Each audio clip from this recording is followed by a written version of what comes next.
सर्वांना गुढीपाडव्याच्या नवीन वर्षाच्या रामनवमीच्या हार्दिक हार्दिक शुभेच्छा। सालाबादाप्रमाणे आम्ही श्रीरामसेना हिंदुस्थानच्या माध्यमातून रामनवमी शोभायात्रा काढतोय आणि आज ती सुरुवात झालेली आहे। यावर्षी आम्ही खास करून गोव्याचे पथक यावर्षी आणलेले आहेत। त्याचप्रमाणे मुंबई येथील जी आपली संस्कृती टिकवून ठेवलेली जी आपली एक बहीण आहे ती बहीण देखील आज या ठिकाणी या मिरवणुकीमध्ये सहभागी झालेली आहे।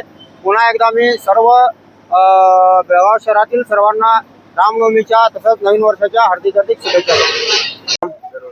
सर्व हिंदू बांधवांना रामनवमीच्या हार्दिक शुभेच्छा। इथं रामनवमी शोभायात्रा गेली 5-6 वर्ष आम्ही सतत काढालोय आणि आज पण काढलेले आहे। भव्य पात्र वगैरे काढलेले आहेत आणि ह्या शोभायात्रेला सगळ्यांनी ह्या शोभायात्रेचा लाभ घ्यावा हीच मी सर्व हिंदू बांधवांना अपेक्षा करतो।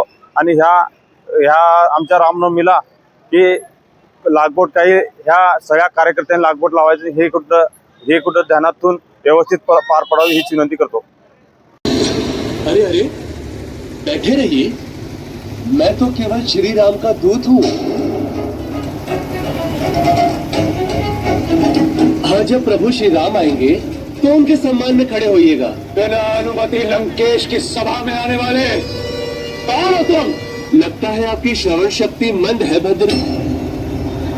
मैं रामदूत हूँ और मुझे कहीं जाने के लिए केवल चाहिए, किसी की अनुमति नहीं।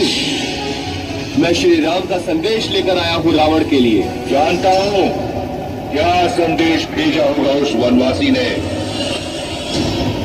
तीनों लोगों का राजा, 10 सिरों वाला महाज्ञानी, वीरों का वीर, असुरों का महाराजा, लंकाधिपति, मुझे रावण कहते हैं। शांति प्रस्ताव भेजा है।